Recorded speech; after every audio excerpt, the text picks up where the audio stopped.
Hey, what's going on guys? So then I've put together a super simple basic exercise routine that's not only going to give you an awesome foundational level of fitness, but it's also going to build a mental habit so that you can start exercising. So don't worry if exercise isn't your thing, even if you've never been to the gym before, you've never done a press up and sit up before, I'm going to show you exactly how to make these exercises specific to you. And let's face it guys, if motivation's at an all-time low at the moment, which we're in lockdown, it probably is going to be, this, as I've said, is going to create a mental habit and just get you in the mood to start exercising again, or to simply start exercising. And all those exercises are then guys is a bodyweight squat, a push-up variation and a sit-up variation. And I'm going to show you, as I've said, all the regressions all the way through, so no matter what, you will be able to complete these exercises. I promise you that guys.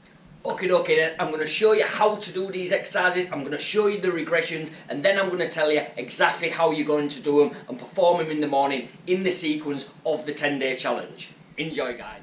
Okay then guys, to kick everything off we're going to start with the bodyweight squat then. Now, just to determine where your feet are going to be on the bodyweight squat, it's super simple. All you're going to do is you're just going to jump up in the air, and wherever your feet land, that's going to be there or thereabouts where your squat stance wants to be. We're also, guys, going to perform it in a box-like style fashion. So what all that means then is we're going to use something behind us to actually sit down upon and then stand back up. It just gives us a little bit more confidence when we are doing this movement, and it helps teach that perfect squat technique what we're after then, guys. So, to start off then, a lot of you, you're going to find it a lot easier if you put your arms out in front of you. This is just going to help counterbalance us, because you'll probably notice if you was to do a squat, instead of your chest and your bum moving at the same time like so, you might find that what's going to happen because you're new to exercise is you perform it in a manner more like this.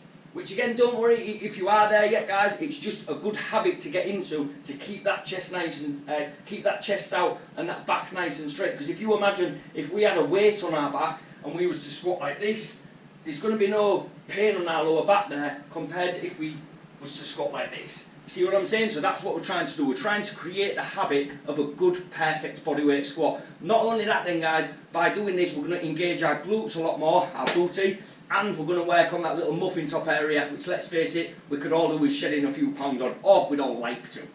So then, important little tip then guys, whenever we're doing a squat we want to be driving through the heels. So, all you're going to do then, arms out in front of you, we're just going to squeeze our bum, squeeze our bum, squeeze our bum, tap it ever so gently on whatever the platform is below us, and then without momentum, drive back up by squeezing that bum, driving our hips forward. Top tip then guys, to get that perfect squat technique and to try and stop your body coming forward, you could use a wall, you could put a wall in front of you to stop you doing that, but something what I like to do is I move my chest and my bum at exactly the same time. You see that? It wasn't coming forward or anything like that, my hips wasn't driving back, and that for me guys is as close to perfect as I'm going to get anyway, like, which is what we're aiming for. We're getting as close to perfect as you can possibly get then guys. Now, don't worry at all guys if this happens to you. That will happen, I absolutely promise you that will happen at some point. You just lose focus, you lose balance or anything like that, maybe you're not squeezing your bum as tight as you possibly can. If that does happen, all I want you to do then guys, still class it as a rep, don't not count it, still class it as one of your reps, and you're just going to stand back up by squeezing your bum and driving through them heels without momentum, or with as little momentum as you possibly can.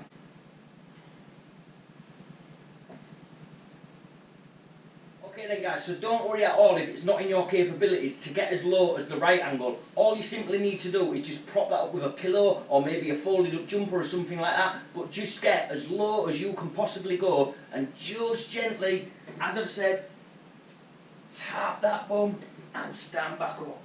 Tap that bum and stand back up with as little momentum as we possibly can. Okay then guys, now we are into the push-up, and again, do not worry at all if you don't think you can do a push-up. I guarantee you, I'm going to show you now a regression that you will be able to do. So, top tip then when it comes to doing push-ups then guys, if you want to target the more bingo-wing area, or the triceps if you're a guy, then you want your arms as close, you want your elbows, sorry, as close to the body as possible. Just like that. If you want to target the chest area, or you're new to doing press-ups guys, because it is slightly easier to do it this way, you want your hands a little wider apart and you're going to take your elbows out to the sides like so.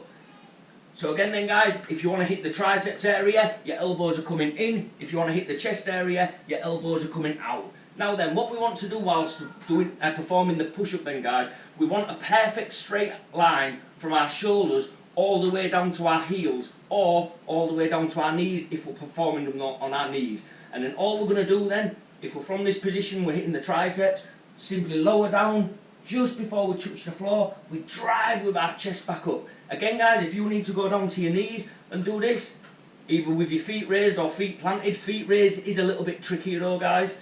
And again, we're just going to go down and push back up. If it's still a little bit too cheeky for you then guys, still not to worry. All we're going to do is we're going to shuffle our bum backwards and perform them like so.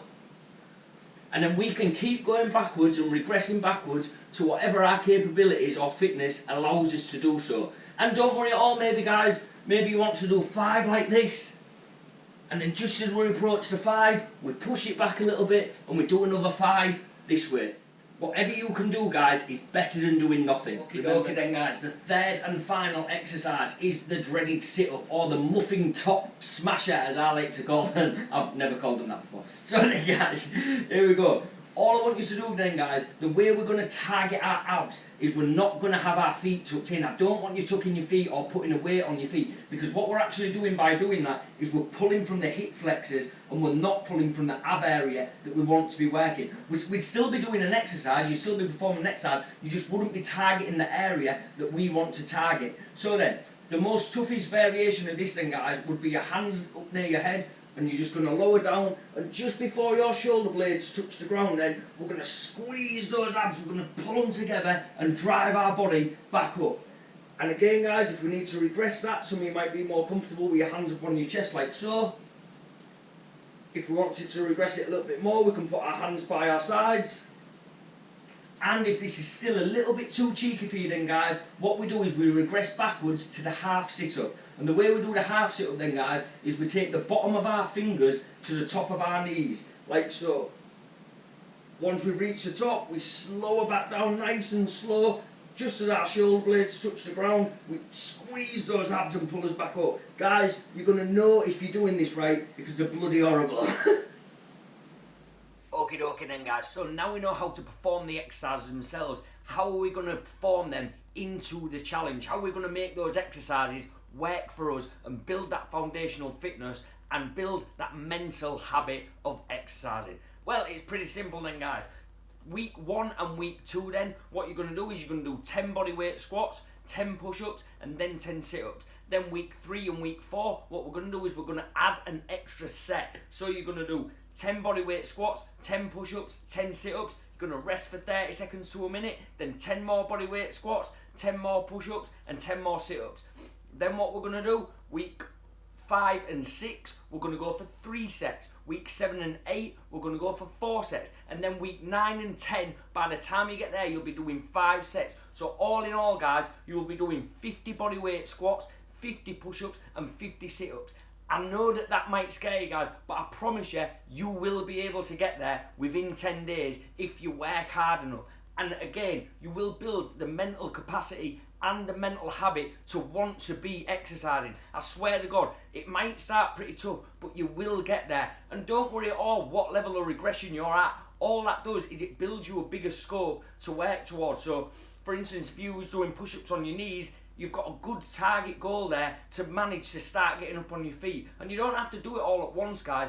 What I want you to use is something called progressive overload. So maybe if you can't, maybe if you're doing press-ups on your knees, for instance, by the time you get to day 10, and you're doing 50 on your knees, then go back to the beginning and try and do your first set maybe with 3 of your push-ups off the floor, and then the next week do 4 of your push-ups off the floor, and just keep going. And I swear to God, guys, by the end of this, you are going to have an incredible foundational fitness level. But not just that, you will be exercising.